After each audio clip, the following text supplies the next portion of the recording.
Hello, fellow lovers and movie lovers alike. I'm Hailey. And I'm Javi. And you're listening to the Just Be Polly podcast, where we discuss films and, in the end, answer the question, could these problems be solved with polyamory? Let's find out.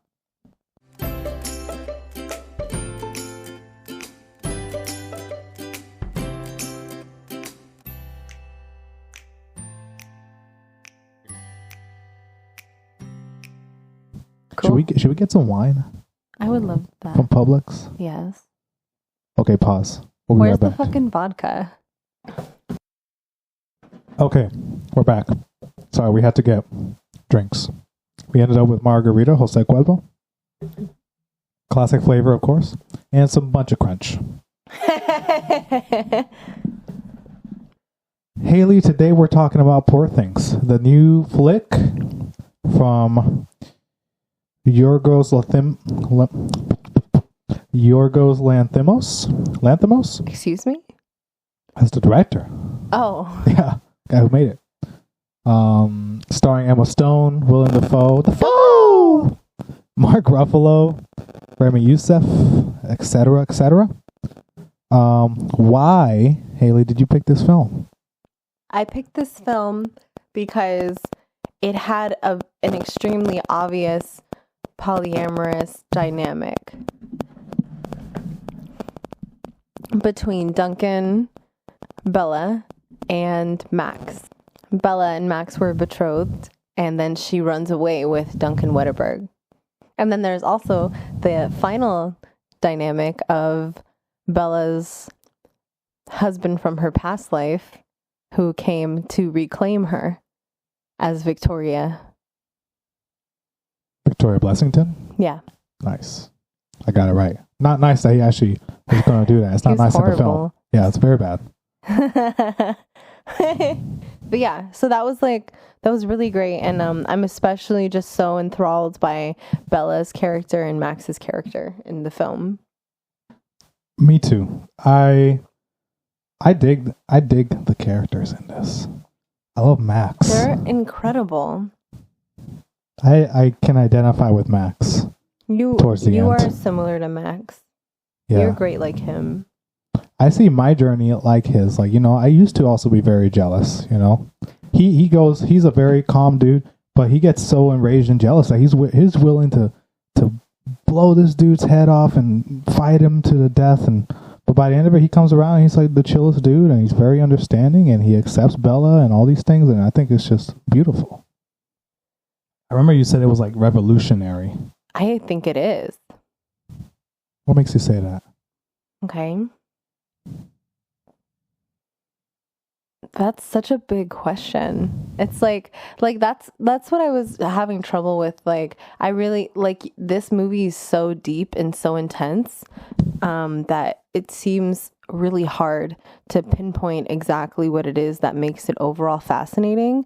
Like, it's the kind of thing that I could maybe watch it 10 more times and constantly be learning something or observing something. And then so there's some things that I just don't know about its influences. Like some of the research I found with the title cards, that Bella was on. A lot of it is inspired by certain schools of thought that have progressed through time, certain cinema developments, different stuff that I would need to learn more about to even comprehend it, but I can acknowledge that it's so incredible watching it without even knowing about those things. But I think it's incredible and revolutionary. And one of the things that I can pull from was when I watched it with the first coworker I mentioned, and I was really blown away by Bella's character and the complete representation of female sexuality and how she was so liberated because of her mind and the way that she grew in her surroundings. She had none of those like societal constructs. So it was interesting. I had a conversation with my coworker about Bella, and I was thinking, like, wow, it was so amazing to see a female character who was, like, so intelligent and shameless about sex and, like, went into a brothel to work head first and didn't care about how it made her look. Or it didn't impact her self-esteem, really. Like, at first. Maybe it did as she went along. I think she definitely, I've been hearing things about the book, and Javi got me the book for Christmas, so I'm really excited to read it. But I've been hearing some things about it where apparently in comparison to the book, she had a way worse time at that brothel. So, but I was maybe that's like how like the modernization of it reflects, like in modern society, the sexually liberated female is more accepted than it was then. It's very interesting. They were saying that, like, in the book, it's actually written from Max's perspective. Mm-hmm. So in the book, they're talking about Bella as she's written from a male gaze. And that is something that you kind of get a whiff of during the film, is like Duncan wants like a sexy baby. I think someone called it like Born Sexy Yesterday. It's apparently some type of trope, and I didn't know about it. So that's kind of what Duncan wants, is like a sexy baby, and then Bella grows out of that. But in the book, Max says all this stuff, and then Bella edits the book that he writes about her after he passes away, and she writes, everything my husband has written is false. He is an idiot and he's lazy, and that's why he's done nothing with his life, and he wrote this book to make himself feel better. But then apparently at the end of the book, there's included like found it's like a found footage kind of thing. So it's like a collection like of letters pieces. and stuff? Yes, exactly. Like written from Bella and things. And at the end, like World War Z. Yeah, exactly. I think I haven't read it yet, but that's what the person I was listening to said it was like. She said at the end there was these like medical documents that were taken from Bella's autopsy that demonstrated that her mind was 67, but her body was much older. So then at the end, you kind of think, looking at her cadaver, you're like, oh, she was lying. So the whole book apparently has an unreliable narrator the entire time. I think that's really interesting. But yeah, that's just like one of the cool things I read about or learned about from this. Just doing the tip of the iceberg research, it felt like I was doing, even though it was like almost hours of research. It's like, this is really just digging into the tips of this. This film is a big onion. Yes, I really I'm not kidding that I really could research this film for like hours and hours and hours and feel like I wasn't done learning. That's why we both don't feel prepared going into this discussion. It's probably going to be a long discussion, and yet we still don't feel like we're going to be able to cover it all. It's a lot of layers. Javi, what does this film mean to you, having watched it one time before this watching for the podcast? I had seen a couple of Yorgos Lanthimos, I don't know how to pronounce his name, some of the director's movies prior to Poor Things, like The Lobster and The Killing of a Sacred Deer. And I love those films, but I never really found myself rewatching those films much. His like deadpan tone was entertaining but not funny for me. It was very serious but not serious. So when I heard of Poor Things, I was like, yeah, cool, I'll watch it eventually. But I wasn't. Saw the ads; they were so intriguing. They're doing something different with the video trailers on Instagram. Yeah, make you really want to watch it now. Anytime I see Dafoe, I'm like, you got me. All right, I'm there. And especially when he looks like a little fucked up, some like horror kind of thing. Fucked up. You know, like yikes. If I see him horror, he looked like Frankenstein's monster. Yeah, and that's what people were saying. Like he was a mix of Frankenstein and Frankenstein's doctor, Frankenstein's monster. They were saying like his dad might have been Frankenstein, and he might have been Frankenstein's creation, his monster. That is fascinating. Yeah, there's a lot of correlation, a lot of influence and connection points. But I wasn't like hurrying to watch this film, like pre-order tickets, you know. Oh my! I watched it 3 times in theater. Yeah, and like Hailey watched it 3 times in the theater, and I don't do that. I'm not the kind of person who does that. Yeah, and then someone else, a reviewer in a podcast, said that it was unlike any Yorgos film before. I was like, okay. So I was like, all right, whenever I get a free 2.5 hours, I'll sit down. And I did. And I was captivated by it. As soon as the first 20 seconds rolled in, I paused it. And I was like, oh, Hailey, this is going to be a good film. Hold on. And I ran to my car and I got like junk food and alcohol and just like sat back and just, I enjoyed myself. Took it in. I was captivated. I wasn't going to look at it analytically. I was just like, let me just feel this moment. It was nice. Yeah. Yeah. I was blown away. I was like, I felt like everywhere I looked was glitter after I watched it the first time. It's nice to get film where it's a treat, you know? Totally. This film was a treat. And then when you peel it back, like, it's very deep. There's so much complexity here. Sorry, I didn't mean to speak over you. There's a lot of complexity here, like you said. And I've had a different experience of it virtually every time I've watched it, which is just so interesting to me. Especially the second viewing was very different.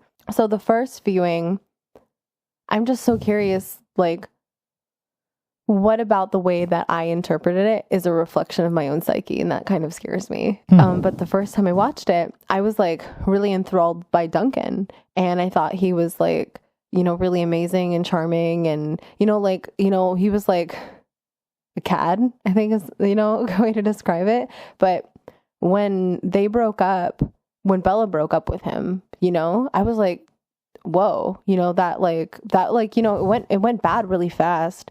But then when she was like, having sex in the brothel for the first time, and it was such a bad experience, and then the times after were bad as well, it just made me think, oh my God, she's probably really missing him right now. I wonder what that feels like. And then he like gets crazier, and then you're like, okay, well, like, this is weird. Like, I just felt more heartbroken about the loss in the first viewing. And then in the second viewing, it was amazing how my disgust for Duncan was so much more intense, and it made absolute sense to me. And I didn't like look back or question it.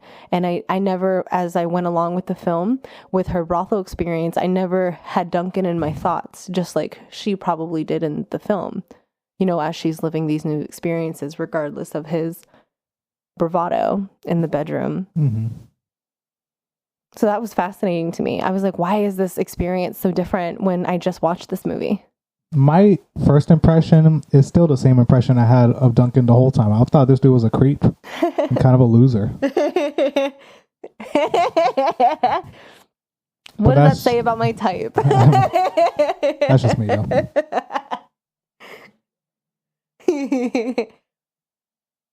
Javi, what is Poor Things about?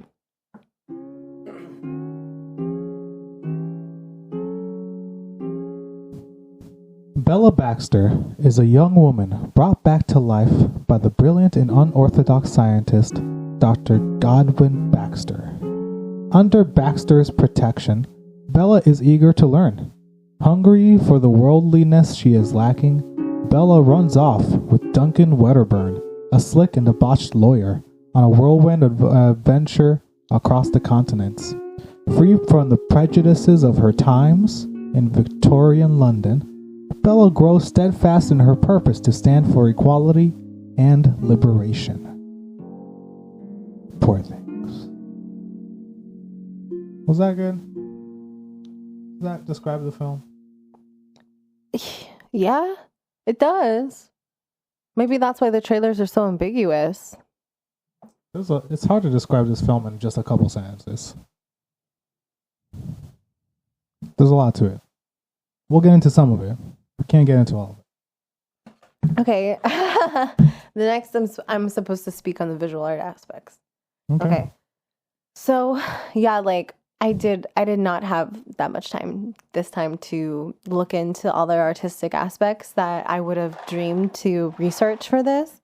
So I'm just going to talk about some things I noticed during the film, and some things I heard too. Okay. So my first visual art note is the use of color. I mean, obviously, like, you know, when you use blue, it's associated with sadness, but the way that blue was used, like in the suicide scene of Victoria when she jumps off the balcony. And I love the transition. I know you love transitions so much, where Godwin goes, I will tell you this tale because it is a happy tale. And then it zooms in on Victoria's face, just so sad, looking down at the river right before she jumps. And it's just blue, blue, blue. And then when you go on the boat, Bella actually says that. She's like trapped, you know, Duncan has trapped her on this boat. And the sky is blue and the water is blue and she's blue. So she said blue, blue, blue. And I was like, and it was the same color blue. And I just was like, it for me very much visually connected that whatever Bella's experiencing is on par with what Victoria experienced. And that's fascinating Both too. trapped. Yeah, like, yeah, you're right. Like, she was trapped in that house and now Bella's trapped on that ship. And there's the feeling of being trapped that's so prominent in that body. Like, did you think about that? Like, Yeah. you know, things get passed through genetics. Imagine what gets passed along in the same body. Oh, like Bella said, I have been noting a lack of maternal instinct. That's from her mother's body. Or it could be genes too. Yeah, lack of maternal instincts because she literally killed her own baby through killing herself. Yeah. And then Bella is cruel too, you know, throwing a brick off the ceiling, crushing I must punch that baby. I must punch that baby. She squashed that toad. When Duncan says, I'm going to kill that like woman you've been hanging out with when she's discovering philosophy, Bella like jumps with excitement. When she's in her like toddler era, she stabs a cadaver in the eyes. Like, she's wickedly twisted. And that was in her innocence. And then I think Bella understands what cruelty is as she ages, and she doesn't want to be like that. She wants to be kind. Especially when she sees the slaves and the poor in Alexandria. Broke her heart, yeah. Yeah, so there is something different about Bella than seems to be about Victoria. But yeah, that's very interesting. That use of blue is something I noticed, but the use of color. So let's talk about that. Like, in the beginning of the film, we got the fisheye lenses. We have the black and white. The fisheye lenses are really exaggerated in the beginning when it's all black and white. And as we go, there's still fisheye lens happening, but the background is not as blurred anymore because she has a periphery. She can see the rest of the world versus when she's in her infant ages, basically, she's just focused on whatever is in front.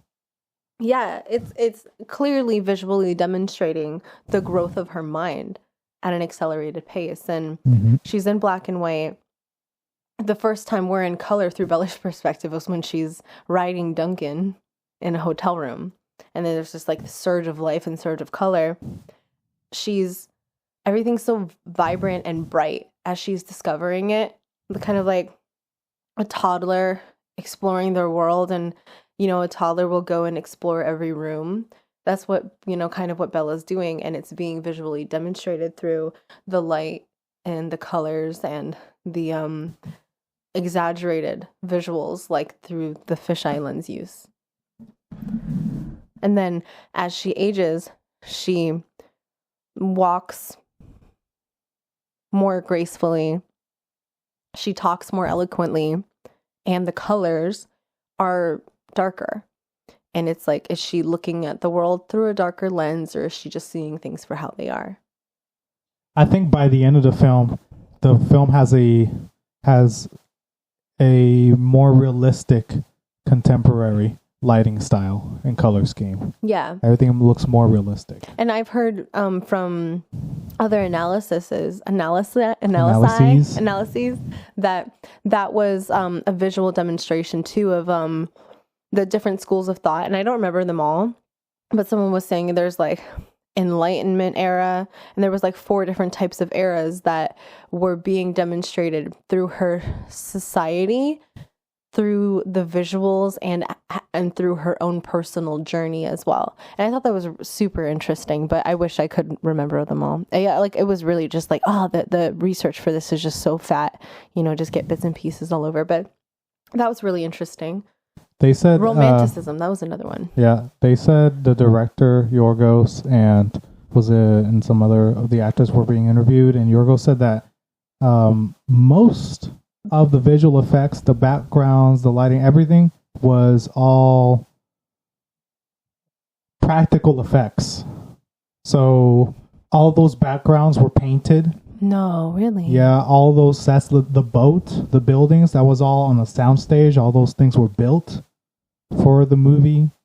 It wasn't like a little part, a corner of a boat, and everything was just a wall. It was like a whole boat was built just for them. That's incredible. And there was like fake water moving. And the only thing that was added that they said was like little splashes of water were like visually added, and that's it. Just like little details here and there. And yeah, but most of it was like legit practical effects. Wow. Yeah. That's incredible. Yeah, just to really immerse everyone. And I think that's how also they got everything so vibrant. Just having everything real in there. It's so fascinating. And not looking fake too. You know, it gives it the shapes and things, feel. the colors of things. It was, yeah, totally. And it also had like a steampunk vibe, and it also had like a futuristic vibe and a vintage vibe. Like, yeah, I've heard some people call this like even steampunk, a steampunk comedy or steampunk romance. Some people have called this a sex comedy, a black comedy. You know, it's interesting that you're saying all these things, and you know how like there's so many clear pulls from Mary Shelley's Frankenstein. I've heard also people call it a Frankenstein work, and I feel like that's like a whole subgenre, I guess. Exactly, like it's like, yeah, maybe, yeah, like where it's just it embodies so many things that you can't put it in any type of genre. You can, but it doesn't entirely fit it. I would classify this, personally speaking, as a coming of age film. That's what it feels like to me. Yeah. I'm going to say it's coming of age. You could also say it's a romance. Yeah. Yeah, you could say it's a sci-fi. Yeah, that's what, yeah, like you could say that.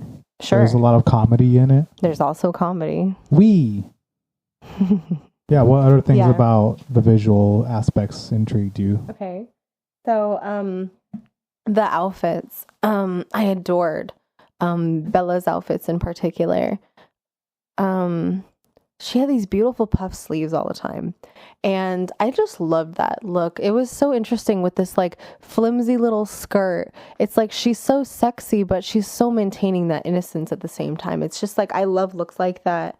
The puff sleeves, though, it reminded me of the puff sleeves in Crimson Peak, which was really fun to learn about. I know in Crimson Peak, those same puff sleeves were used as a visual metaphor for butterfly. And there was a character in there that was talking about something that eats butterflies, and she was the bug that ate the butterfly, because then she ends up trapping her and tries to kill her in the film. I'm thinking that these puff sleeves once again represent a butterfly, but in this effect, it's Bella's metamorphosis. Yeah, that makes sense. I love those sleeves. Thank you. We got the fake horse head on the carriage. Oh yeah, I was thinking like, practically speaking, why does he have a horse's head on the carriage? I was like, is he trying to fit in? I was like, is he like just trying like to not scare people or something, or just not have anyone look his way or something, like camouflage, blending. It is bizarre. Or is it just like his own spin? Because like he does that with animals. Like he just like puts a pit bull's head on a duck. Hybrid, you know, hybrid aspect maybe. Like, you know, like, yeah, like you're right with like the pig head with the duck body or something, and it's just like a fun thing for him to do. Maybe on his car. Maybe he just really really appreciates something about the duality of combining different things that don't go together. There's something I visually appreciated about, you know, like we can observe Max's character versus Duncan's character, And Duncan represents, right, as freedom, but in disguise, he's a cage. Mm-hmm. Yep. Max represents as a cage, but disguised is liberation. Dang. Right? So check this out. Visual metaphor. When Bella and Max have their fight, you know, it was really just a fight from Max's perspective. But he comes in, you can't go, we're married, we're getting married, or, you know, I'm going to bash his face in, you know, and then they have a little talk and it's funny. And then what she does then, Bella steps into her suitcase, right? She's inside her suitcase as a visual metaphor for how this journey she's about to go on. Then she chloroforms him. And then, you know, that's it. And it was so interesting when Duncan asks her to trust him by getting in the suitcase and then uses it to trap her. Wow. How did you notice that? I just was like, you know, I had to watch the movie a couple times to pick up on that one. You know, it's little details like that I think filmmakers hope people notice. Because that's like, you just discovered a whole new layer to everything there. Thanks. Yeah. I like that you appreciate that. Thank you. Oh, hey guys, we're married now. We're freaking married. Yeah, we just got married on April 20. 420, baby. Yeah. It was a wedding. It was a wedding, and we had a blitz time. But yeah, it was the best day of my life. Pretty dope. It was awesome. So yeah, that was all my visual art notes, and some things I discovered or like people shared with me is the linen at the beginning of the film are visual representations of what's to come, kind of like Hieronymus Bosch's work, and I've seen, you know, like pictures in art history, diptychs and triptychs of surreal worlds, very surreal imagery. So there's apparently a lot of inspiration from that artist. Yeah, that's what I got from the research I did. Especially when she's like in the city, like exploring, when Duncan and her are first together, like Lisbon, Portugal. Yeah. Yeah, like there's a sort of surrealism in like the sky and the colors. Like it's so overly vibrant and colorful that it's like, this is like when you're a person first having consciousness and like discovering like self-awareness in the world, and everything's like bright and colorful.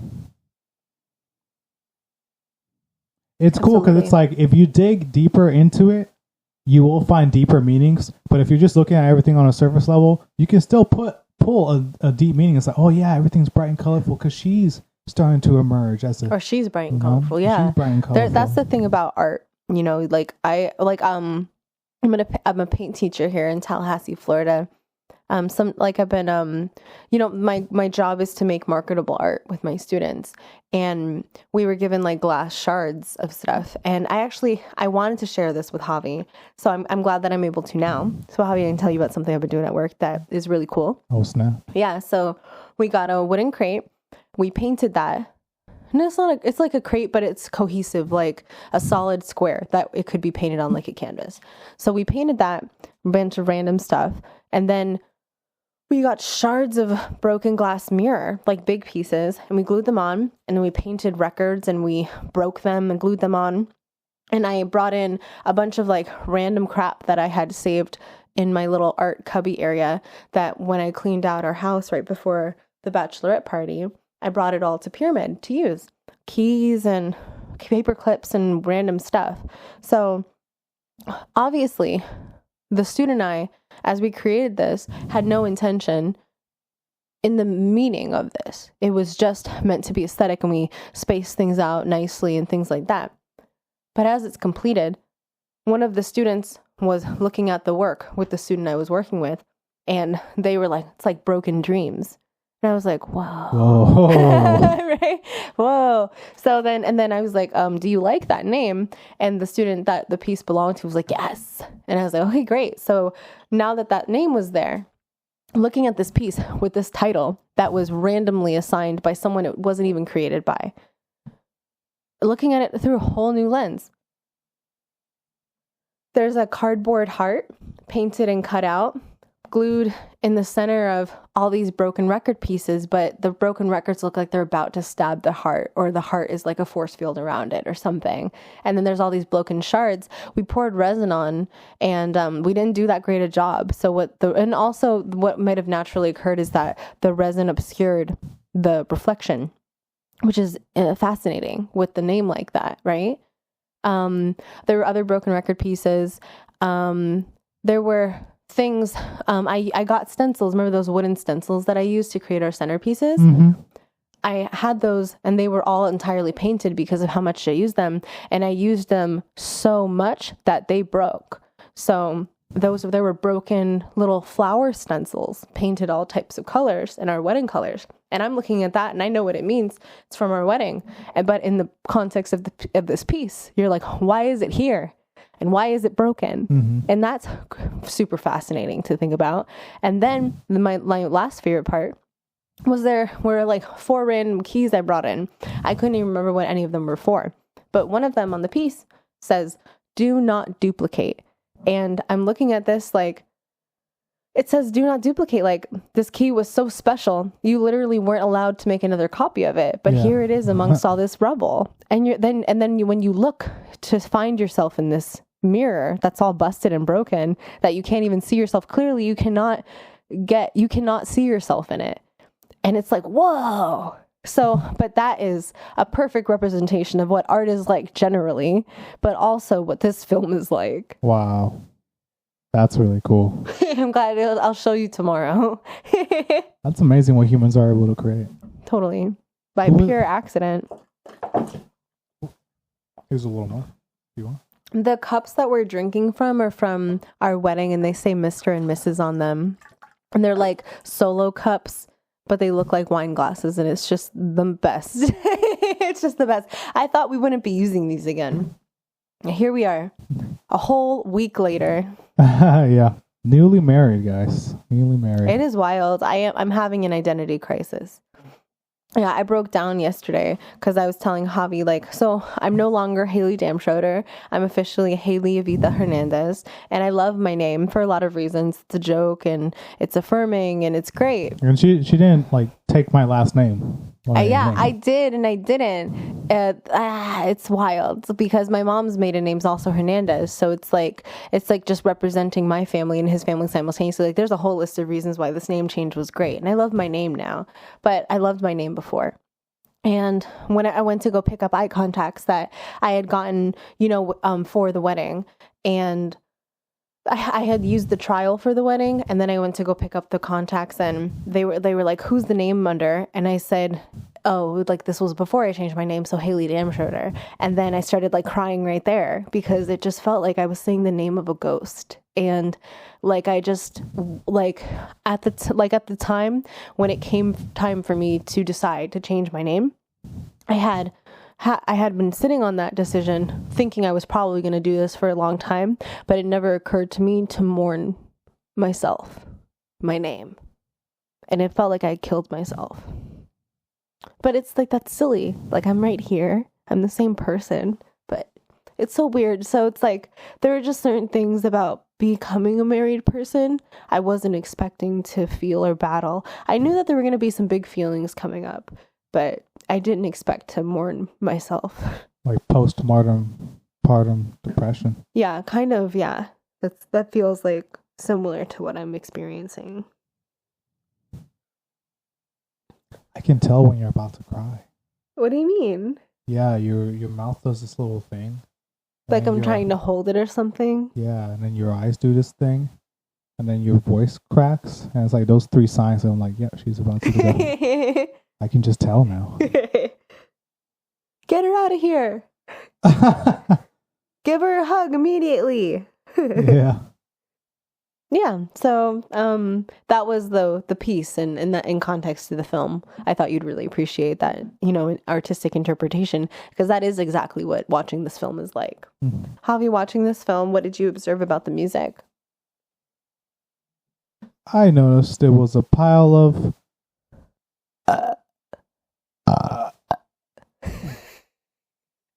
I'm just kidding. I thought the music in this was so interesting. Very cool. Oh my God. It was fascinating and incredible. Yeah. Like, one of my favorite musical things that occurred was at the beginning of the film, when there's this like bouncy, like the music for me represents a visual bubble. Like, it's as discovering as Bella is, and then she's like, there's this part where she's like banging her knives against the table, and it's completely in sync with the music, and it's like boom, boom, boom. Like, I could never do it justice with just my mouth, but incredible. I was blown away, and I've never experienced anything like that before. I had to find out who made this music. The only notes I made during the film about the music was, one, the very first violins in the beginning of the film reminded me of the score in Under the Skin. For anyone who's seen that with Scarlett Johansson, you know what I'm talking about. It was that same kind of eeriness. But throughout the film, there was like, it wasn't the same tone. There were so many different feelings and moods that the film complemented and You did great, honey. He actually, like, side note, he like literally messes this word up every time. Like, first off, you use it more than I ever have, and you mess it up every time. Yes, it counters against juxtaposition. Juxtaposes. I forgot what I was even saying. But yes, it complements and goes against, while also complementing what's going on visually in the score in the film. So all other music notes I wrote down was just find out who made this score. So I did. It was Jerskin Fendrix. He's a pianist, violinist, composer, musician, and it was his first film ever scored. It's the first time he's ever scored a movie. What? Yeah, it was crazy. This dude usually just like writes original music, and apparently Yorgos, the director, just like listened to one of his albums and was like, this is weird, but I kind of dig it, and just hired him. He was like, hey, can you just like throw some things on and just like, and he was like, okay. So he used a bunch of different woodwind instruments like pipe organs, uilleann pipes, some like keyboard synthesizer, vocoders, breath and vocals, other things like mallets and violin strings, like I already said. He said the reason he used this arrangement of weird instruments, like non-traditional or contemporary instruments, is from a quote he said, if there's some kind of injustice or the characters are upset about something, it comes out in this extremely endearing and kind of cute and embarrassing way. So my toolbox musically is talking about feelings in a very embarrassingly kind of open way. There was also the cosmetic side of making sure that the score could keep up with how extraordinarily imaginative all of the production and the costume designs were. But at the core of it, I think it really had to be very emotionally vulnerable and nonverbal. So he's trying to match the whimsicalness of what was happening in the film while also not being too serious, I guess, or thematic in a way. You hear the same pieces over and over again, but it's not like every piece is connected by the same melody or anything. Every piece has their own melody, and that melody, just in the same piece, is replayed over and over again. It's not like the piece is remixed or something like in Lord of the Rings. That main melody goes into different songs and stuff, but it's not like that. It's not like a huge orchestra doing these things. It's like little violins and bubbles here and little organs, and they do their own thing. Kind of like every character in here is doing their own thing. So I found that very interesting, and it very fitting. Somebody else with the budget that Yorgos had and like how grandiose this movie is, I am so sure somebody would have either gotten a whole orchestra and done like a whole John Williams big score, or gotten a bunch of contemporary like popular songs to really just like connect people to how weird this film is. I've been really present to the duality of life recently and how everything is everything. It's just so like what you're describing right now in terms of the music. What I'm hearing is that it's like complex and extremely simple at the same time. Oh yeah, definitely. And it's like listen to that statement. That means nonsense. How can it be both? But I've been saying that all the time. Yeah, and it's like that's a great way to put some of the songs. Like if you go into some of the songs themselves, they're going out of key. There's like a key and they're going in the scale, but then they go out of it and it's like dissonant, but also because everything's being dissonant, it's very simple to just do whatever and come back to a main melody. And it's kind of low-key genius. I'm surprised this dude hasn't scored a film before, but I guess like no one ever thought, oh yeah, this weird ass music, let me put it in my big budget film. It makes sense. But Yorgos had a good intuition with picking this guy. Fendrix. I agree. Fendrix. I don't know. There's some weirdo names in here. Yeah. I put a lot of things down to research, like who made this wacky score, what time period are they in, which is Victorian London. Did Emma Stone research children's behavior before this? Because she acts like a child really, really well at the very beginning when it's all black and white. Like, it feels like she went to a daycare for a year and just like studied all the movements. She did an amazing job. She did. So I was like, as soon as I saw that, I was like, what? Who else will win an Oscar other than her? Anything else is a wrong answer. But my main question with my research was, what does siesta mean? Siesta? Because I thought it was a Spanish word. It is. When Duncan and Bella are eating in Lisbon, they're eating that like little he said cake it's thing. Siesta time. Siesta time. And he was talking about and then they start banging. Yeah. I was like, what is siesta? It's gotta mean like some type of party. That's what I thought too, because siesta, right? Right. No, it means a short nap taken in the early afternoon, often after the midday meal. Interesting. So time for a nap. After our meal, they fuck and then they nap. Oh. That's nice. That is nice, isn't it? Yeah, afternoon delight. Yeah. That's after a meal too, isn't it? I think so. I love how he gives her that Danish, and then he's like, you can't take fleeky bite by fleeky bite. It must be inhaled with gusto, like life itself. I heard someone talking, I think it was Mark Ruffalo talking about the character. He that line encapsulates that character. Totally. Because he wants to inhale everything at all times. Like gambling and drinking, he'll just completely get super drunk and just gamble all his money away. But he's also have sex. He'll have sex all day long with hundreds of women.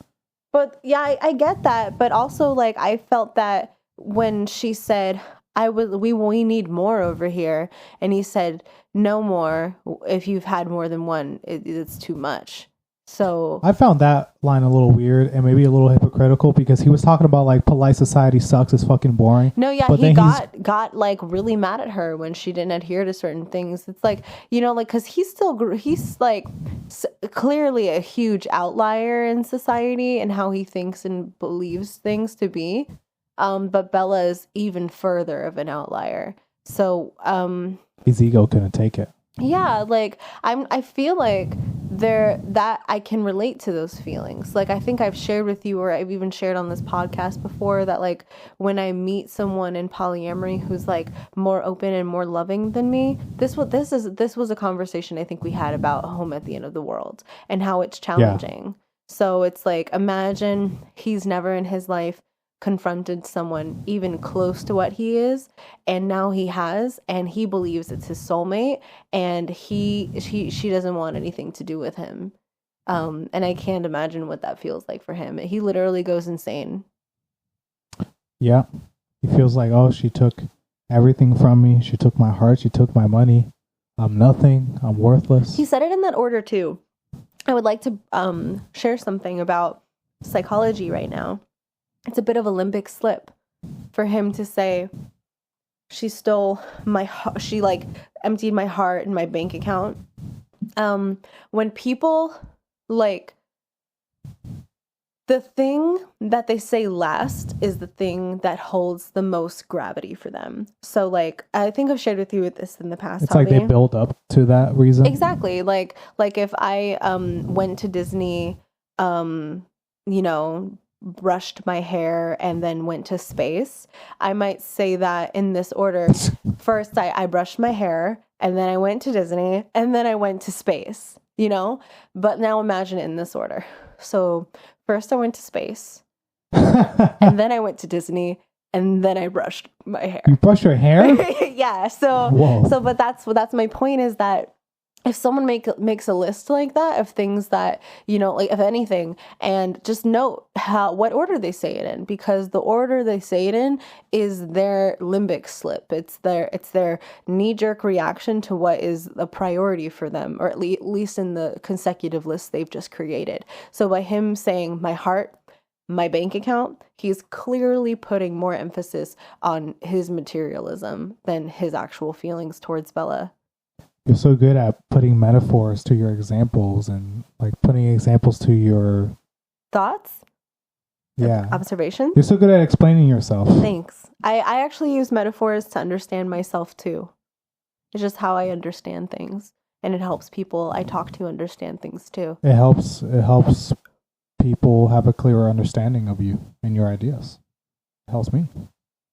Thank you. That's sweet. You're sweet. I like you. You're really nice to me. You just like me. I love you. Love you a lot. You're so cute. All right. Stop all that. All right. What do you research? So I literally was just listening to analysis after analysis after analysis. Like, I actually didn't even get to my research, but the things that I wondered about as I watched the film was the connection to Frankenstein, which fortunately was revealed to an extent during my analysis reviews. So, okay, what can I remember about that? It clearly has a connection to Frankenstein. It's so obvious. What you said about, Godwin Baxter's connection to Frankenstein in his face, and how it's all like modge podge together. I heard some things about his connection to Frankenstein. Yikes. I think you might have to scrabble that because I can't see anything specific. But yeah, that was something I saw. Sorry to cut in, but I forgot one of the things I didn't mention, but I just wrote on my I Wonder notes. I didn't mention it because I didn't research it, but I just wrote, were there any therapists back in those days? Because Willem Dafoe's character definitely needs it. His father abused the shit out of him.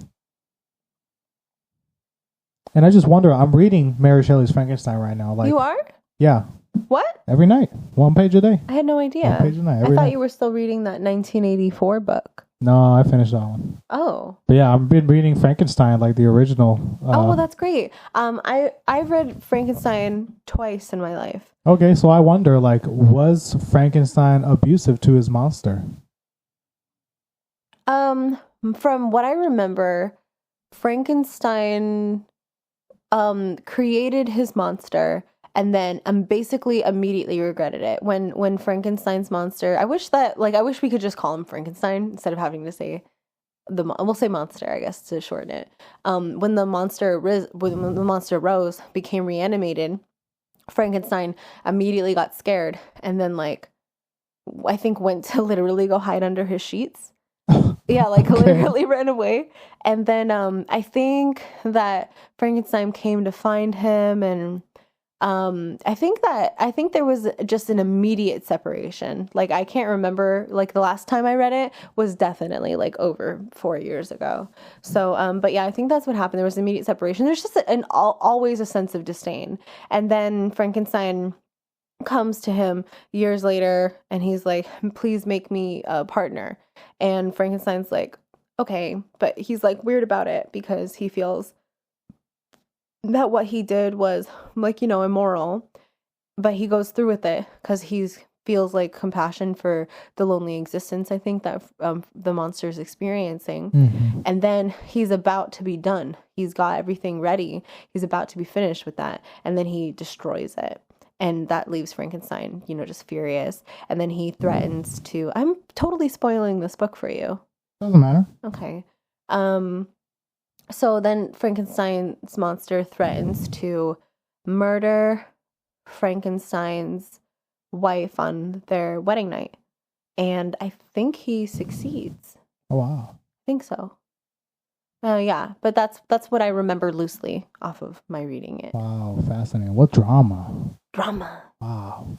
I remember reading something about Mary Shelley writing Frankenstein and how it kind of is a little similar to what happens in Poor Things, where Mary Shelley in her life, I think she lost her mother at 11 years. Yeah. So there was 11 days after her birth. Oh, wow. Mm-hmm. Yeah. So I guess there was some kind of reflection like that in The Motherless, in either Frankenstein or Poor Things, but there was some kind of reflection of the original author that this whole story is inspired from. Something I learned too was that I think it was Mary Shelley's aunt wrote this like first of its kind feminist book that was like super revolutionary and empowering, and it was a book that Mary Shelley wrote in her life, and then Mary Shelley goes on to write one of the most impressive and I think first horror book ever. First horror, or maybe first sci-fi book. One of those. Yeah, something like that. But still, what we got is that they both changed the game, and Mary Shelley I think was highly influenced by that lady, her aunt, I think. Yeah, go Mary Shelley. She wrote Frankenstein in like 9 months. Wow. Yeah, just like in a cabin. There was like, so I went on a rabbit hole with Mary Shelley. There was something so fascinating. In the year that she wrote it, like 1860 something, there was a giant volcano that exploded somewhere on the earth, and it basically covered the entire atmosphere of the earth in ash. And so for like a whole I heard year, about that. Yeah, for a whole year, it was like either dark clouds or like the red that you saw in Alexandria in Poor Things. Whoa. Like that was just the sky for like a year. Whoa. And so I think she was like in a part of the world where it was like blizzards, like winter. It was like the end of the film all the time. Oh, that's all just extremely cold. Featured a lot in Frankenstein. Like they go through the Arctic. Yeah, well then that's what she was surrounded by for these 9 months. So she took her environment and put it into her writing, and that transferred even till now. Sorry. Yes. Yeah. Sorry. When I get excited, I tend to talk over people. Mm-hmm. It's apparently an Aries thing. Go for it.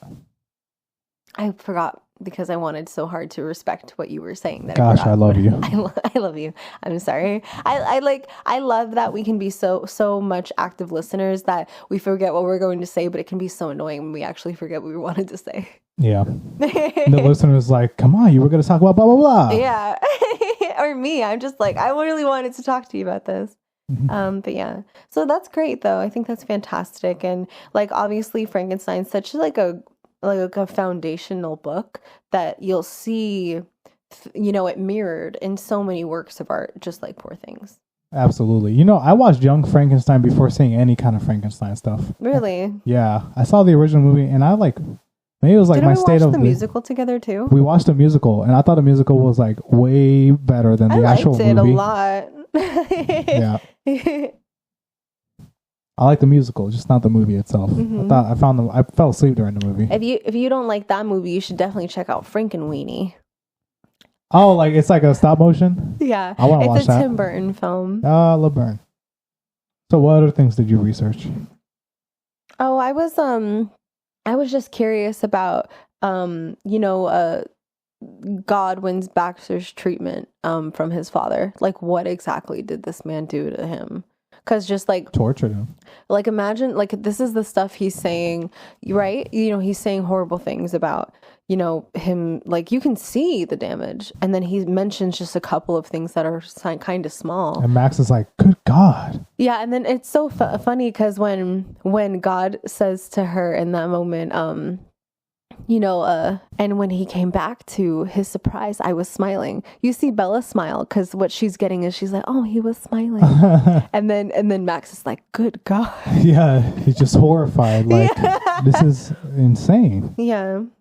Yeah. We can acknowledge the obvious correlation between God and creation in this, can't we? Yeah. Yeah, it's just, like his name like, is God. It's in your face. Yeah. Yeah. But it's fascinating because as Bella goes throughout the film, I think this is especially fascinating. It's like she's, can you imagine someone randomly being like, I have never lived outside God, my father's house. So Bella's so much to discover, you know? Or like, when she's in the brothel and she says something like, it's as my father God says, yeah. you know, we must discover the new thing until the earth is flat and shoes are no longer tied with ribbons. And it's like, did God say that? Yeah. I don't know. She's clearly devout. I'm gonna trust that God said that. Yeah, someone who doesn't know her actual backstory, like, yeah. You know, and Baxter, like the last Godwin Baxter means baker. That's what that word comes from. So it's like, he baked, he cooked. He did some someone cooked here. Let him cook. Hold up. Let him cook. So yeah, that was what I was curious about. That's it. I mean, off the top, I am actually deeply confused about Alexandria. So it's like thinking about it, Bella being introduced to capitalism, being at this lush hotel, and then she's trying to climb down the stairs to all the people at the bottom who are suffering, and the stairs are broken. It's such a small island. Why are there so many dying people right there? You know? I just think that place is not realistic at all. It's just supposed to be a big metaphor. It's like, yeah, that's definitely giving more of a metaphor. And the thing is too, is that it looks to me the most like a Hieronymus Bosch painting. Yeah. Definitely. It's like so out of it, like the red hues, like the whole color scheme. The shape of the building, the shape of the island. Yeah. And you know, when they change their color scheme, it's usually for a long portion of the film, but that Alexandria sequence is maybe like 7 to 10 minutes. But something else I learned about Alexandria, apparently it was like this huge, prosperous community at one point. Did you learn anything about that? I think I knew that from history class. I didn't know that. You might think this is stupid, but the only thing I know about Alexandria is that they named one of the forts Alexandria in, The Walking Dead. Oh, okay. And it was like a fortress. Yeah. Even more, you know, that just aids to the metaphor they were trying to put. When the winners of history write the history books, not the poor who were enslaved and all these things. You know, so they, you know. Yeah, Alexandria was huge and prosperous, but you never heard about all the babies dying in the streets. I heard that, you know, something happened to the city, and then I was wondering if that's what was being shown at this point in time. Like Alexandria was prosperous, and now here it is today in the film. Oh, like it used to be all this huge world basically, but now it's just this little island. Yeah. And like people are suffering in a way that wasn't experienced in the past. I don't know. I don't know anything about it. That's interesting too. Yeah, I was wondering about that as well. There were a couple of things where every time I watched it, I'm like, I don't know what that means. So I'm sure I could write a more intense list for sure of the things that confused me. Wow, you could research this film all day. You could write essays about it. Totally. I actually think it's going to be a film that's used in like college film narrative classes. They better. They gotta make those college students think somehow. Can you imagine like making this kind of film, just like having all these ideas like either written down or even just in your head? Like, can one person really think through all of these things? You know, like all of these metaphors and ideas? Or do you just kind of like get a feeling it's like, yeah, that kind of means something, you know? You just kind of like, are you just like, as a filmmaker, winging this? I actually think that I was exposed to some thoughts and a couple of interviews about there wasn't really a direction or a vision. It was just kind of like creating situations for the characters to react to. Apparently, like a lot of the things, like where Emma Stone, like I heard through her development of Bella's character, like how she ate and did things, was a lot of just discovery the day of. So I do think maybe this film was more of an artistic approach than more not intentional, not as intentional as we might think it is. Kind of like the piece I was telling you about that I did today. I did with my student. Like, I guess like that makes sense too, because it's like if it's taken from such source material that was already thought out and written and very meticulous to write a book.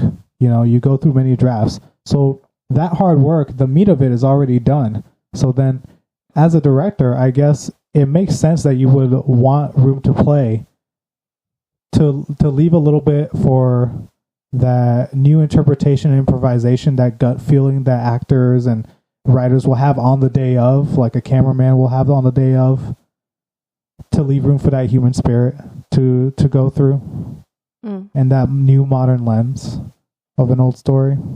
It's cool. I dig it. It's cool. It's just got a cool spirit to it, a cool vibe. You can go in depth and like give everything a little adjective and describe everything and why it makes you feel this way. But sometimes you just gotta look at something that's like, it's just cool. It's a vibe. I feel it. Hey, what do you think about, there was some people talking about like how they don't like this film because it's not a real feminist film, because it's like, it's the term I used earlier, sexually liberated female, but from a man's perspective of what the male fantasy of a sexual liberated female is. I think that is more applicable in the book, but since it's based off of the story, I'm sure it's still prevalent, but I find it personally to be as empowering as the Barbie movie. So I think it's great. Something I've been trying in my life is to be authentic and, channel the liberation that Bella has. I don't think that you need to be female to learn something from this character about just being yourself, and that's literally it. That's the sentence in the period right there.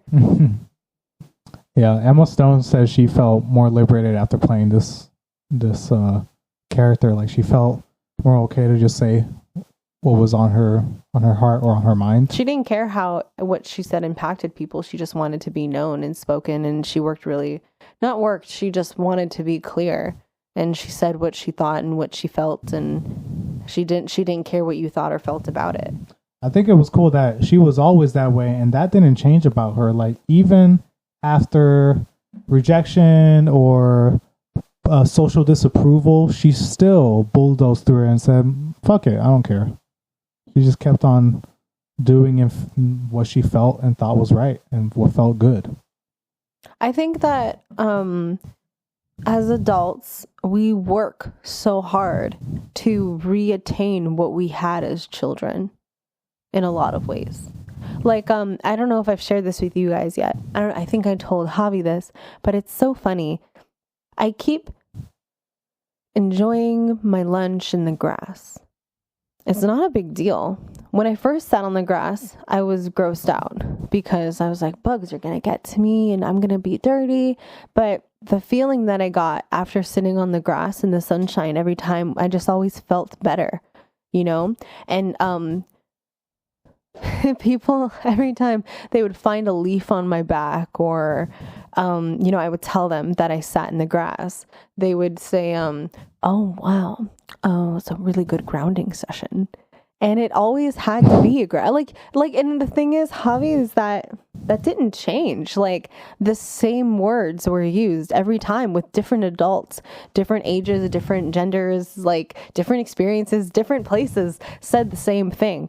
And it never could just be Hailey sat on the grass. It always had to be some type of adult, educated, intentional well-being. There has to be a purpose to this. Yeah. And I just sat down, and it wasn't that serious, but nobody, like, what I got from that, and my intention of sitting on the grass wasn't, oh, I'm gonna be playful like a child. It's just, I wanted to, because it felt good to do. It feels good to sit on the grass and eat your food in the sunshine. That's all. It just felt good.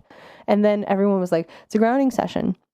So what I got from that was that it seems adults have a really hard time just being playful, and that's just a small example of how we work to reattain what we had as children. Even though I'm really serious at work, I try to be playful. Javi is so serious at work. It's like you are goofy when you are with your students. So, like, an example of like Javi being too serious at work, because Javi takes his work seriously. He wants to be respected. He wants to be an authority. He wants to be a leader. Too many years of people not taking me seriously. True. And like that it's so funny how much that has to do with his hair. Poor man. But like, yeah, he had an afro for a really long time. And like, I think Javi and I are both learning too that like the way that you represent yourself plays out. Unfortunately, it does. But like, people are like, there was a social experiment. I don't know where I saw this, but it was fascinating. About like, there was a woman who looked, who was an actress, but she was dressed to look a little dirty, and she passed out, quote unquote, on the side of the road. Active shooter training we had. Yes. The active shooter training we had. Okay, yeah. So I was like, where did I see this? But it was really impactful for me. So yeah, Javi and I went through an active shooter training at the school that we work at. And there was a woman dressed dirty on the stairwell, and she had like passed out. And everyone was walking around her, but they would like, you could see them noticing her, but no one else was doing anything about it. So they just carried on. The bystander effect. Yeah. The passing the buck of the problem. Yes. And then when it was like a well-dressed man passed out, like he had a flock of people coming to him. Like immediately, like in 15 seconds of him laying down. I forgot why I mentioned this. It shook me that you remembered what I was talking about, and I forgot why I brought it up. How people represent themselves. Yeah. Yeah. How serious they're taken. Yeah. Or how the people interact with them. How you represent yourself plays a serious role in how you will be treated, fortunately and unfortunately. Everything's a pro and a con. But yeah, so it's there was this one time Javi did a musical, and he was doing his best to like fill this actor role, and he was even coming off as like goofy and like an airhead in the role. And I don't think that was his intention. It was just how he is, like when we first met, people assumed that Javi was like a big stoner, and it's just like not the case. And I like made a little doodle with a shirt that he wore, and the shirt said "not stoned, just goofy." So yeah, I maybe that you're communicating in this experience, you perceive this to be an overcompensation for your lack of being taken seriously in your life up until this point. Yeah, I'll find a balance. You will, totally. But yeah, it's really funny because like he'll just get so serious with me, and it's like what it feels like to like not have to like go into the nitty gritty of like what we do. It feels like I'm in a bounce house, and Javi climbs in and he goes, "Why aren't these organized?" People have told me this. I know. It's just funny. The contrast is really funny. I feel like I should take like a shot of Jameson or something before going to work just to loosen up a little bit. That sounds fun. I'm not going to do that though. I get too anxious. Favorite scenes? I have a couple of favorite scenes. The dance scene. Dance scene is pretty cool. It was a lot. Dance scene is amazing. It was a lot shorter than I remembered, though. But the choreography was quality. Totally unique too. Like as quirky as this film is, you know, like and bizarre. Yeah, weird dance moves and like the music too. It was like apparently it was inspired by a German dancer, I think. Yeah. Who's like created this, and they actually call those dance moves in that genre a Frankenstein of the media that she uses. Isn't that interesting? That is interesting. I thought I think it was a bassoon that was being used. It sounded almost distorted. It was like, it feels otherworldly because it's not, these instruments are not usually sounding like this. They're not usually sounding dark and erroneous and distorted and tribal almost. They're like, you know, you see like a little quartet with like string instruments and clarinets. You think, but they go, and people are dancing to this, and we're like, what the?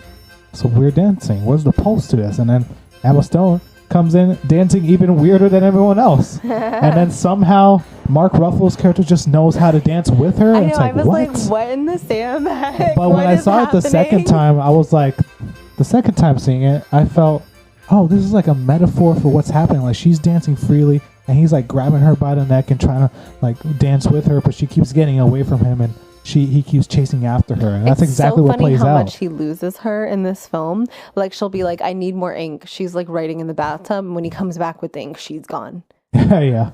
The dance was a perfect representation of what's happening, or what will happen with them. Fascinating.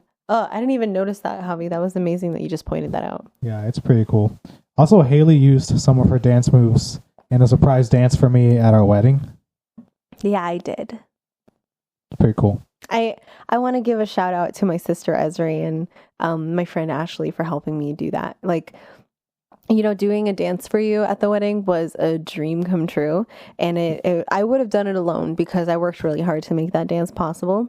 But I was so grateful that I had support in it. Pretty awesome. I'm so glad someone took video.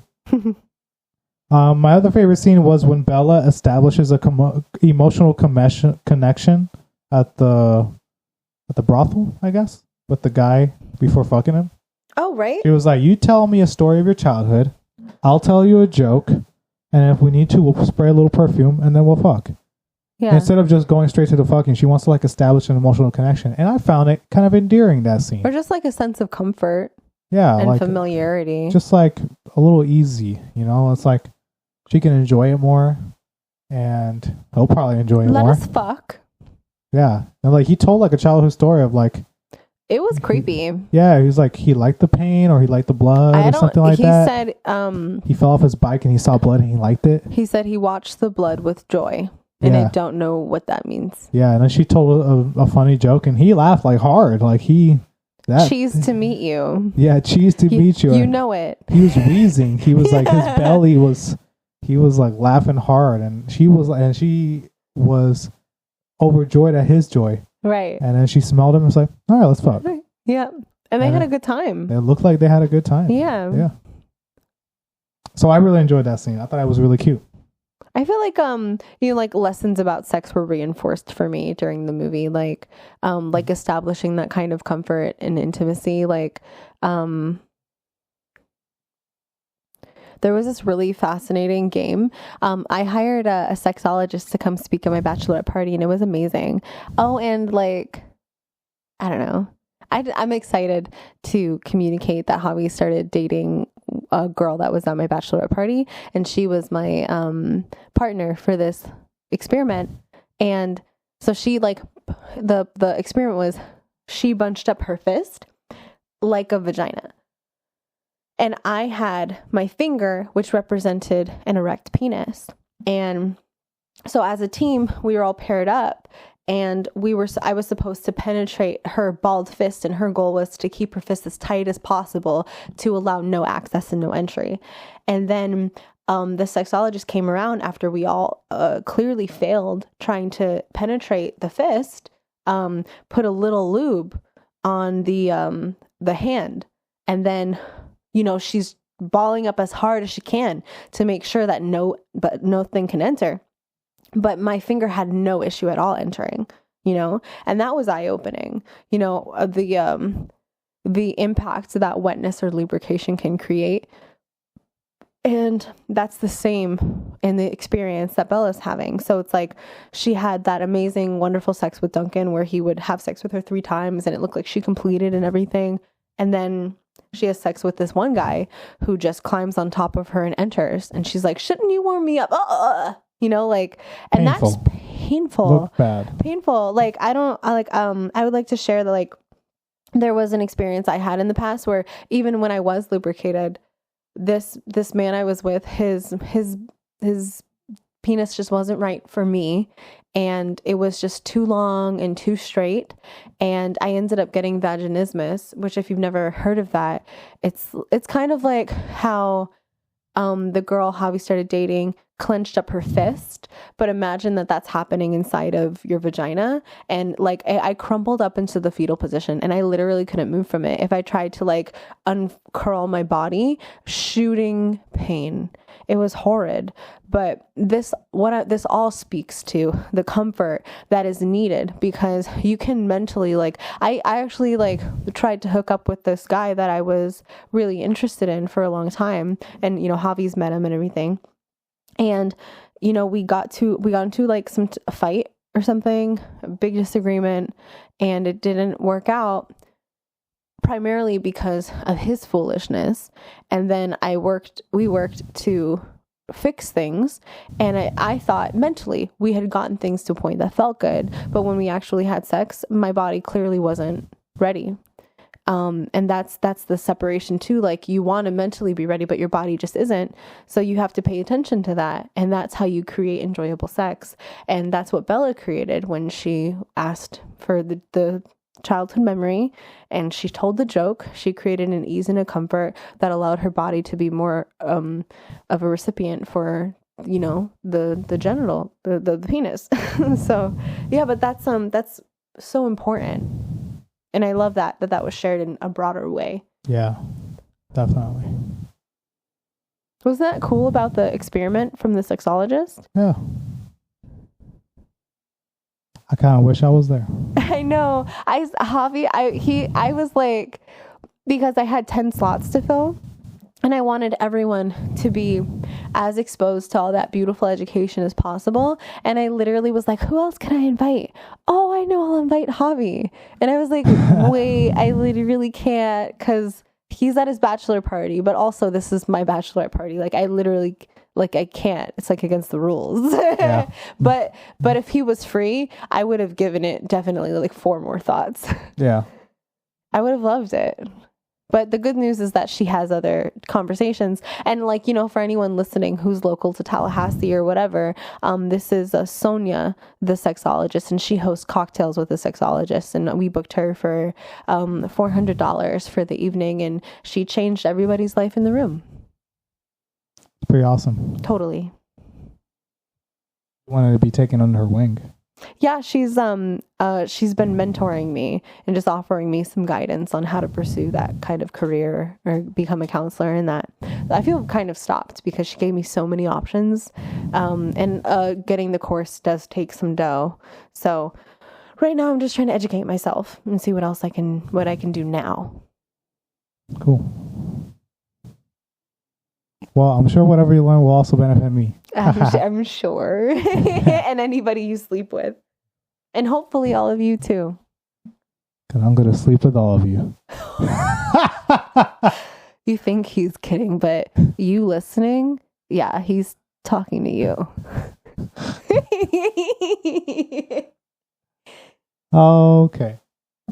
What's next? Favorite quote. Oh, wait, you know what? I didn't do my favorite scene. So what's your favorite scenes? My favorite scene is when Bella and Max discuss their Max's proposal of marriage when she returns. Oh, I didn't say that, but that was my that was my last favorite scene. I was just gonna say that during the polyamorous themes. Yeah, I mean, that is. I left it for last. That is my favorite scene too. Wedderburn became much weepy and sweary when he discovered my whoring. I find myself merely jealous of the men's time with you, rather than any moral aspersion against you. It is your body, Bella Baxter, yours to give freely. I generally charged 30 francs. Well, that seems low. Yeah, I just think it's so beautiful what he says. And we can go into more discussion about that when we discuss the polyamorous themes later. But, my heart was soaring. I know. I was like, I hope I'm like this man when I grow up.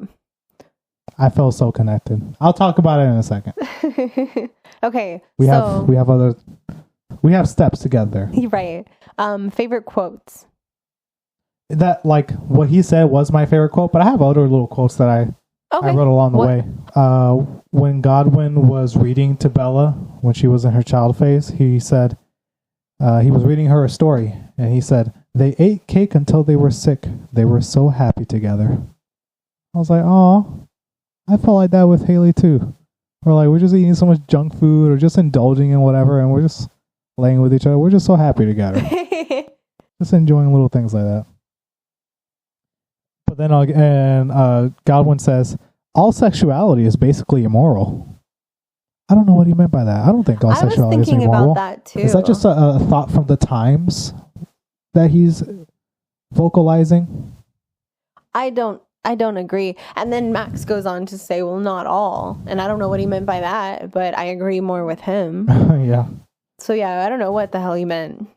When Bella says, I must go punch that baby. I must go punch that baby. I must go punch that baby. Thought that was just hilarious. Duncan's is sometimes salty. Talking about penis. His penis in her mouth. Yes. Yeah, but what Max said during their scene walking through the trail, does the whoring thing challenge the desire for ownership that men have? And he says, I find myself merely jealous of the men's time with you rather than any moral aspersion against you. It is your body, Bella Baxter, yours to give freely. I felt so connected when he said that. I was like, me too, man. What were your favorite quotes? My favorite quote, one of them was, why pen book every nut? Mm-hmm. Yeah, I just love the way she said that. And because Max is just keeping a careful observation of her, trying to understand how she works and grows. And then she fills her mouth with nuts. Mm-hmm. Like 20 of them. How many? And then furious jumping. Oh, yeah. Fantastic. I'm calling sex furious jumping from now on, too. My all-time favorite quote. At the risk of being immodest, you've just been thrice fucked by the very best. It's probable no other man would ever bring you to the raptures as I have. It's like, what an ego right there. You've just been thrice fucked. I love it the way he speaks. It's just so fun to say. I almost want to reserve up and not come for a week so we can fuck 3 times in a day. So just so I can say that You've quote. just been thrice fucked by the very best. It's possible no other man will bring you to the raptures that I have.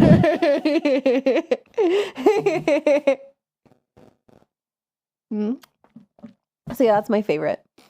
I like the confidence. He wasn't wrong. Mm-hmm. It's just so interesting that man who was so sexual was so possessive and so jealous and so non-approving of he her sexuality. Like a caricature, honestly. With his behavior, how it progressed. Maybe it's like Alexandria, where it's just not realistic. It's there was someone talking about.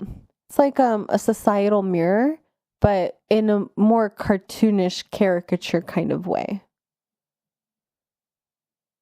His behavior doesn't make sense to me towards the end. And Bella literally drove him crazy. He's in a mental institution. Like, what? How did this occur? Why, like, that kind of man is like, why don't you just go fuck somebody else? Like, you're so sexually experienced and you do it all the time. Just go do something else, you know? Why wouldn't he? He's a lawyer. Like, he's broke. He's a lawyer. Yeah, I was like, why is he broke? He's literally like rich. Well, I don't know. I don't get him. But that my point ultimately is just I don't understand, Duncan's mindset as it grows and evolves.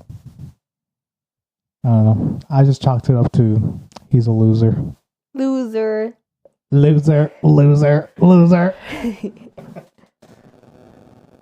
Hey, so we're on it now, Javi. You've been chatting up these poly notes, so let's go.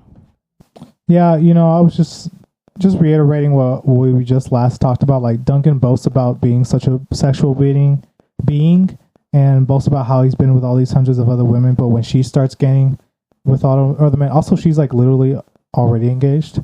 When she starts getting with other men, he gets violently jealous. She says to him, "You may lick me too, so I'm not understanding this complicated feeling." Could you include that quote in here too? If I can find it, sure. I'm sure you can. It's still like a new movie, so it's not like in Home at the End of the World. I've seen a lot. Oh, we'll see. Okay. See if I can do it. Yeah, just like if it would be nice.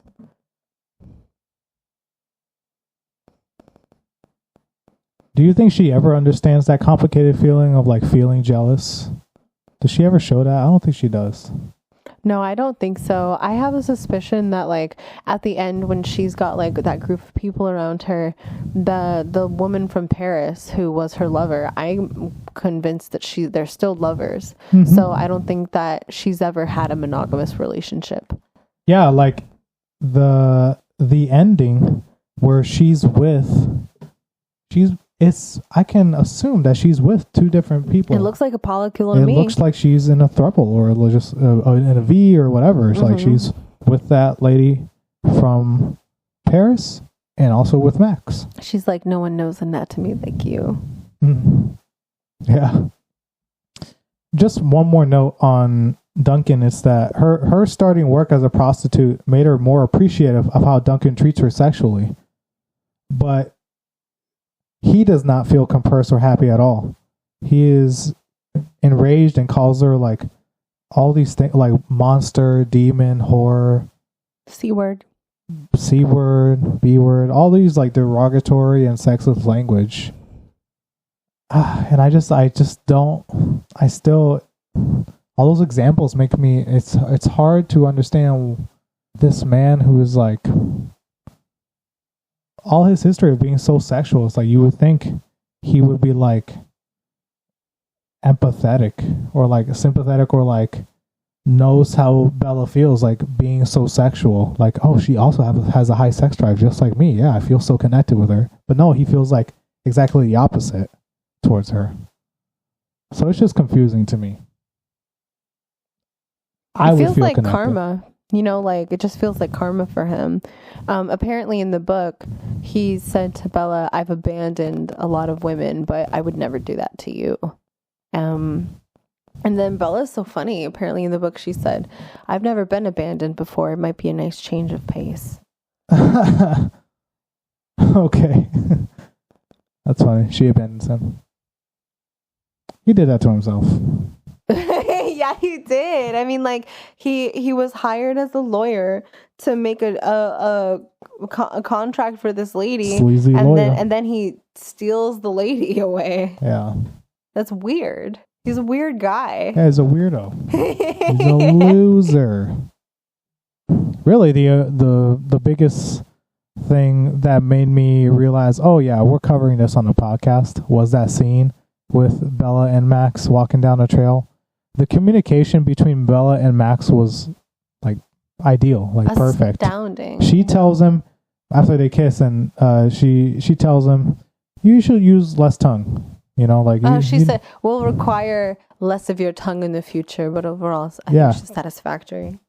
And then Max says he'll make a note to fix that in the future. He didn't let his ego get in the way like Duncan did. Mm-hmm. And then he asked if she's been checked for STDs, and she says she hasn't, but she will. And he didn't get mad when that didn't happen. Oh my God. I was like, yeah. there it is. Show that scene to everyone for healthy communication, what that looks like. He said, your body is yours to give freely. And she says, oh, it's not free. I usually charge 30 francs. He was like, that seems low. That was so funny. But once it's just placing the value on her and what she offers, and not like trying to control her. And then when he just does it again, when they're literally on their wedding day. Can you imagine, Javi, if somebody came in on our wedding day and said, Hailey, you're not coming with this guy. You have to come with me for whatever reason. And then I said to you, actually, Javi, I would like to go. Are you going to stop me? And can you imagine? You would never agree. I would never agree to that. I would have some words. But that's why I saluted my man Max. I was like, wow, I thought I was strong, but salute to you, man. A little stronger than me. Yeah. I would have some words. For sure. So yeah, that's like, it's truly remarkable what Max creates for her. Yeah. Talk about a safe environment, she probably so feels contrasting from completely safe with him. Yes, but I'm excited. So it's so contrasting to what he initially experienced with all that jealousy. He was so mad he was going to beat somebody up. Mm-hmm. Wow, what a transition! He took that time, and he took time away from her to be with himself and explore probably his feelings, and grew as a person. Read her letters, and then she's like talking about all the sex that she's having, and he says to Godwin, do you think they're fucking? And Godwin's like, absolutely. And so he has to deal with that. Yeah, he took those feelings and he grew. Yeah, it's beautiful. I would love to be more like him. He didn't lose himself in drinking or gambling. Right? Didn't become insane. Mm-hmm. He became more peaceful and able to give freedom. That's just love. It's just love. Like, He never lost it for her. Yeah. And when she came back, he didn't entrap her in the proposal. He gave her another opportunity to choose it. Yeah. He wasn't like, remember, I got you. Right. We're still getting married. Yeah, it's like, no. He was like, if you love someone, let them go, and he was ready to just let her go if that's what she really wanted, because he really felt that love for her.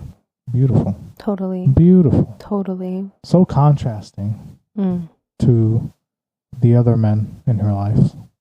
Everyone's just trying to trap her. Apparently in the book, Godwin Baxter made Bella to be his mistress. Like, did do that. I'm curious of reading this book. It seems kind of wild. We should read it together. We have a lot of books to read together. We've been stuck on page 20 of this book for like 7 months. Think and Grow Rich. We're really thinking.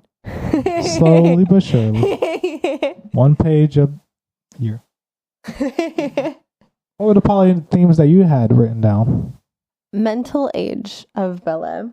I was just wondering about the age of consent, And the thing is that you can't pin things like that down when you have an adult body and a child brain. You can. I remember because I watched this. Is this technically pedophilia? Yeah, right? So it was very interesting. Can it be consensual? It's very sticky. And I just prefer to not talk about it, honestly. But what I do want to talk about is watching this with you, watching this with 2 people in the school we work, which is a school for adults with developmental disabilities. I was astounded at the parallels that I saw between Bella and the students that we work with. So it was kind of easy to put myself in the mindset of being around somebody with the mental capabilities that Bella was presenting. So I think, yes, there is a lot of moral about the situation societally. I have a lot of thoughts about liberation, what sex should and could be for people, especially with, not especially, but like also with any like mental blocks. So, but yeah, it's a very tricky situation. It's obviously a very taboo conversation, and it's one of those blobby gray lines in society where you just really don't know where the right and wrong is. So I'm literally not even going to try to twist myself into not trying to understand it. But what I do understand is that society's rules and expectations are out the window, and what that creates is the freedom that Bella encompasses as a character. It's not even that she's striving for freedom. She is freedom. No one has to tell her to be free. She does what she wants. And when Max proposes marriage, the first thing she says is, let us touch each other's genital pieces. Yeah. So this is her choice. That's what she wants to do. Mm-hmm. And when he said, I don't want to take advantage of you, because he's looking at it through the societal lens. But if you look at her, she's reaching for him sexually. That's what she wants. So where's the consent? Where's the line? I don't know where. From Bella's perspective, there is none. From Max's perspective, there's a societal constraint on what he can or cannot do with this person. There's also like the thing of, in that instance, Max is probably thinking, you know, if a child is like starting to hit puberty or like starting to become sexual, and they try to sexually reach out to an adult, like, you know, obviously like, no, you know, and is he thinking about that? Like, is he waiting for her brain to mature? I think so. Yeah. And the bizarre thing is that she's already a full-fledged mature woman with sexual needs right now, versus something that as you go through your life, you grow into it, and it becomes more inappropriate. It makes more sense for it to be inappropriate because the body matches the mind. But when the body does not match the mind, then it's extremely confusing where the line is. Her baby brain inside that adult body, like, is that baby brain already a little bit more advanced because she's in that adult body? I think she probably had to grow up really, really fast. Like, she seemed to be maturing extremely fast. Like, I'm not sure how long this whole journey took, but I think it was just under 5 years at least. Mm-hmm. So, yeah. Maybe so, yeah. I wonder if that's probably not possible, right? What? To reanimate someone's brain into another person's body. I think anything's possible. In the Frankenstein book by Mary Shelley, I'm in the section right now where Frankenstein is talking about how he went to school and he reads of all these works of like dismissed scientists that are talking about like crazy stuff like this, like reanimating other people and stuff like this. And he's getting laughed at by most scientists, except like one that like tutors him and mentors him and all these things. So like maybe things that we think is like ludicrous, like science fiction, like we like in 2001 A Space Odyssey, there was little FaceTime, like, you know, on your phone, like FaceTime. That was in a sci-fi movie from the 60s. And that's what inspired it, right? And now it's actually here, you know?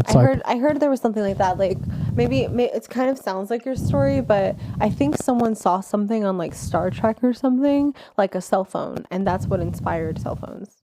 Maybe so. And it's like, maybe the things that we think are so crazy right now or back in the day, like now, it's like, oh, yeah, that's just a regular thing. Or, like, in the future, someone was talking to me, I don't know who was talking to me about, maybe it was my brother who was talking to me about, like,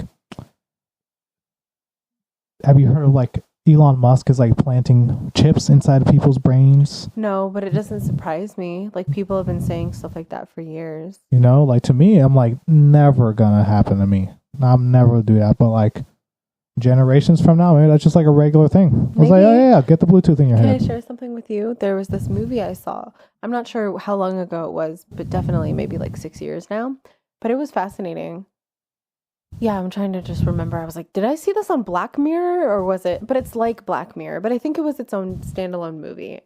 So basically, it was a soulmate chip, and you put it in your body, and it's supposed to give a countdown to when you meet your soulmate. So you see the time there. Oh, okay. Yeah, it like for some people, because you don't know. Some people it'll say 2 weeks, right? Imagine how exciting.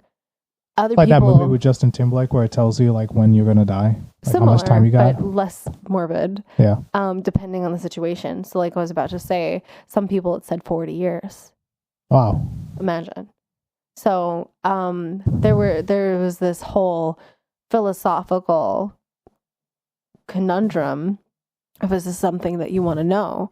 And then also tragic things can happen. So, you know, like I've been learning about soul contracts and, you know, spirit guides and things like this.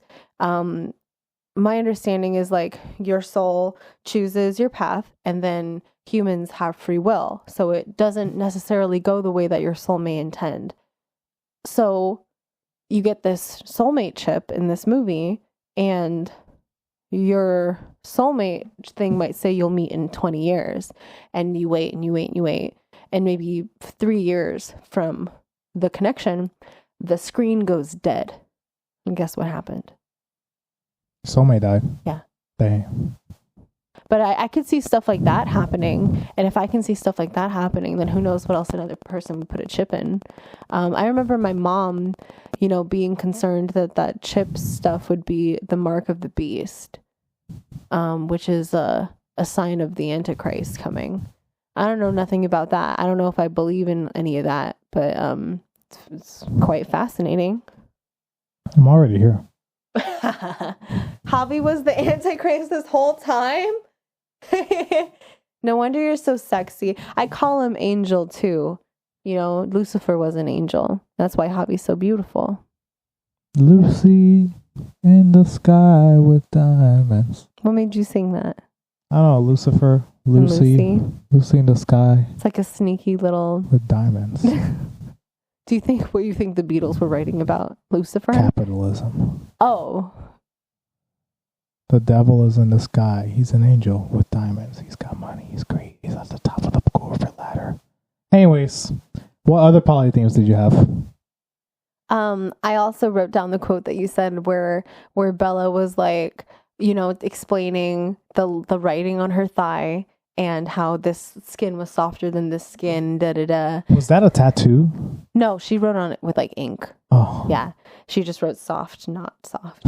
Okay. And it was beautiful handwriting too, I noticed. I thought it was like she got a tattoo artist to tattoo on her thighs. That's hilarious. That's great. I might do that.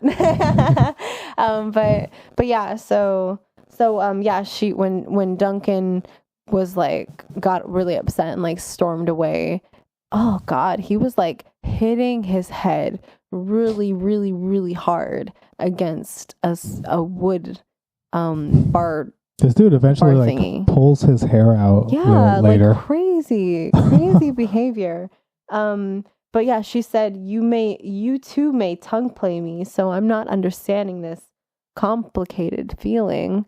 And yeah, right. You're right. That was just so fascinating to see these like diverse perspectives and like understanding where each of the other person is and the complete disconnection between their mindsets. Yeah. I loved when Bella went off to go try. She's like, she was like, oh well, I am in need of funds, and she becomes a prostitute in the brothel, but not actively. Like, it was her first experience. She has a terrible time, and then I think this is what you've been waiting for, right? The scene I'm about to describe, where she brings him the eclair, Duncan, in the snow in France.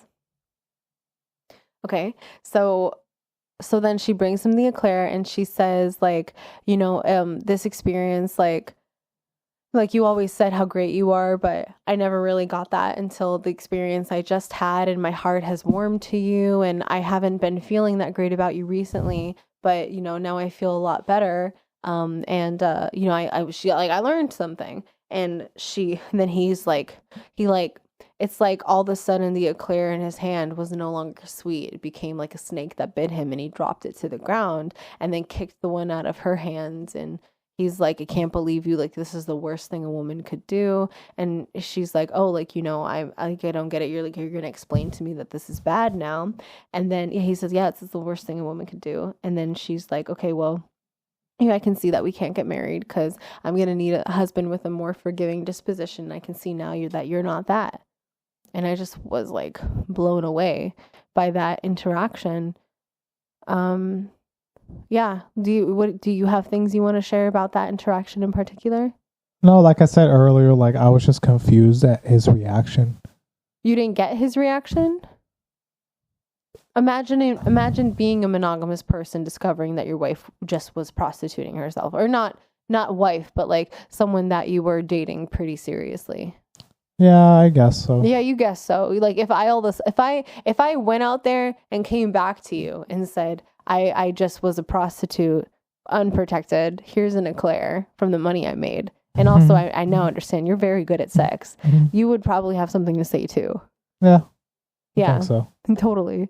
So I don't think his reaction's necessarily unwarranted, but, you know, it just extremely highlighted the different mindsets that they're in and how she's growing and trying to learn and understand. And she doesn't understand what's wrong about what happened, because she doesn't feel shame, and you can't make her feel shame. And when you tried to put shame on her, she shook it off and then shook you off.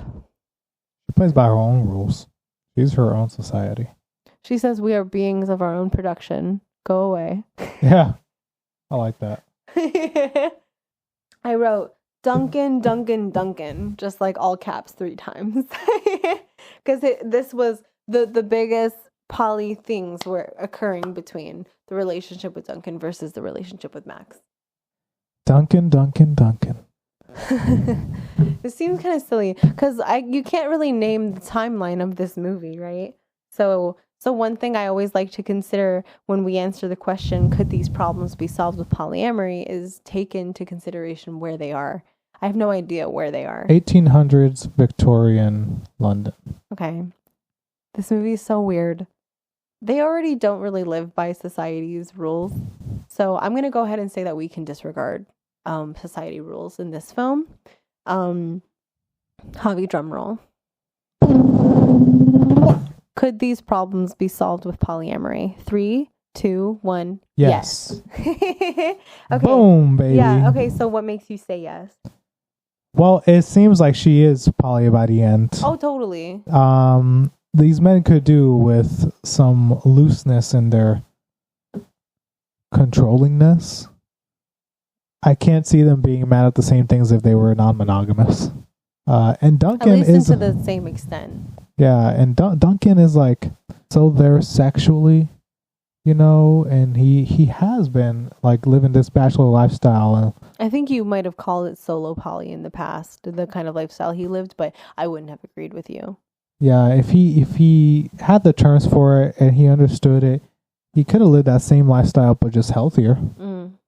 Instead of just leaving a bunch of people probably brokenhearted in the dust. Like, well, in the book, apparently he said he's abandoned people, but in the movie he just says, I've been with hundreds of women. And I feel he's very straightforward. I feel like he absolutely has the tools to be a successful poly person. And he says, like, he's gonna be honest. Yeah, he's great at being honest. He says, like, you know, it's like, it's not too late to like don't fall in love with me. I have little to offer in the way of constancy, only adventure. So he summed himself up pretty well, but then I think he might have surprised himself with how he was reacting. Like, he didn't understand his feelings as they were occurring; they'd never occurred before. So it was a lot for him to deal with. I think it was too much. But the thing is that he's so introspective and so self-reflective to even get to that point of understanding himself, then to be so challenged by whatever Bella presented into his life, where he literally went insane, is bonkers. I think Max, by the end of the story, will be a great polyamorous partner. It seems like he is by the end of the story. Oh, a yeah. good polyamorous partner. Yeah, she's sitting there with her lover. Her lover's flirting in front of him. Yeah. Bella, in a lot of ways, reminds me of you. No way, really? Yeah, in the way That's she's amazing, because I want to be like Bella. Yeah, straightforward about her feelings, and a straight shooter. I like that. Transparent and honest, and disregards a lot of societal rules or things that should make you feel disapproving of your feelings in terms of society. Like, you're never afraid to do what you want in public. You know, you're like, Me? yeah, at least it doesn't come across that way. Yeah. You're just like, who cares who's watching? I hear that a lot from you. Like, whatever. I don't know these people. You know, so that's really cool. And I saw that. That's, yeah. I the really, authenticity really that she admire. has and Thank you have. Sorry. Thank you for saying that. Mm-hmm. So if she's anything like you, then yes, I think she'd be a great polyamorous person. Why do you think? I say that polyamory could solve these problems because the problems only occur when Bella isn't granted the freedom that she wants. Recently, you know, like with Javi dating this person, I had to confront some feelings that are hard for me to deal with in polyamory. And something that I said to Javi that I felt was all encompassing was I didn't choose polyamory because it was easy. I chose it because it was challenging and offered the path to freedom. So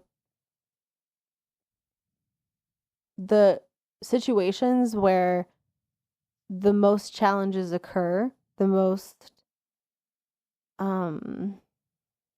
friction occurs, is when Bella is not granted her freedom like she wants. That occurs when Max tries to keep her home, and that occurs when Duncan tries to keep her his. And when that general entraps her in his castle. True. Yeah, we haven't even gotten to that point. Like, it's like, I don't know. Well, I guess I didn't want to go there with that man. That dude is like... He's just a monster. There's no relationship with a person like that. No, it's like way worse. It's like... territory. He's so sadistic. Yeah, he's a monster. He's like, there's no... disregard of anyone else's feelings. Yeah. Like a psychopath. Yeah. Psychopath with power. Yeah. I didn't even bother with that one. At least Duncan and Max, you know, show morality and care for Bella. That's why that guy gets his comeuppance. He gets turned into a goat. Yeah, that was weird. That was crazy. Yeah. But it was probably the best solution. I'm sure the servants were happy. Oh yeah, Can you imagine? Sure. They were freed. They're like, oh, he's not coming back. It's been 2 weeks and I haven't been shot at. It's a good month for me. Mm-hmm. I guess we're nearing the end of this episode, huh? I guess we're nearing the end of this episode. What do you rate this film out of 5 stars? 5 stars. 5 stars? Fuck yeah. Me too. Yeah. It's a 5er for me. So, and then the reviews, I've been hearing people love this or they hate this, but I think generally they love this. Let's see what Letterboxd says. So, an average of 4.1 out of 5 stars. That's like one of the highest ratings we've That's like encountered. the highest rating we've ever seen.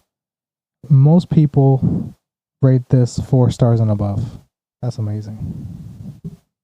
That is amazing. I'll just shoot off a couple top comments. Barbie, but for mentally ill people. Oh, word. They hate to see a bitch with childlike wonder.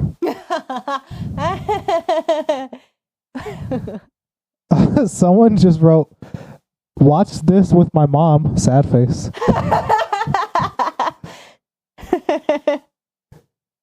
Oh man, the people who don't like sex movies are going to have an aneurysm when they see this. I did see a couple of reviews where like the sex was a little much, but you know, that's my opinion. This is what happened to Barbie after she went to the gynecologist. Oh my god. Barbie for people who listen to Bjork. I love that people are comparing it to the Barbie movie like I did. Yeah. That's amazing. Ruffalo, your wrist too tough. Your swag too different. Your bitch too bad. They'll kill you, Ruffalo. I don't know what they mean. It's funny, these reviews are as unhinged as the film. Yeah. She died. She served... Well, I can't say that. Can Here, I read Hailey, it? you read this one. She died. She served cunt. then she lived. Well, I guess it's safe to say people dig this film. We dig this. It's a high recommend.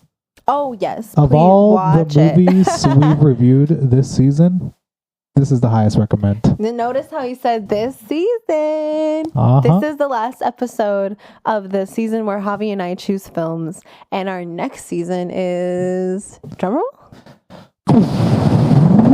Musicals. Musical movies. Mm-hmm. Okay, so Javi, your pick for the first episode of our musical season. What do you pick? Next season, we're gonna start off with a bang. We're gonna watch the Rocky Horror Picture Show. Oh wow! Yeah, baby. Okay, August. Okay, let's go. Yeah, baby. Fall feels like a good time for that. Okay, let's do it. That's right. All right, awesome. I can't wait. Thanks so much for tuning in. Please share, review, or comment to help us get discovered by new listeners. You can follow us on Instagram at Just Be Polly Podcast to stay updated on new episodes. I'm Hailey. And I'm Javi. And this has been the Just Be Polly Podcast. See you next time.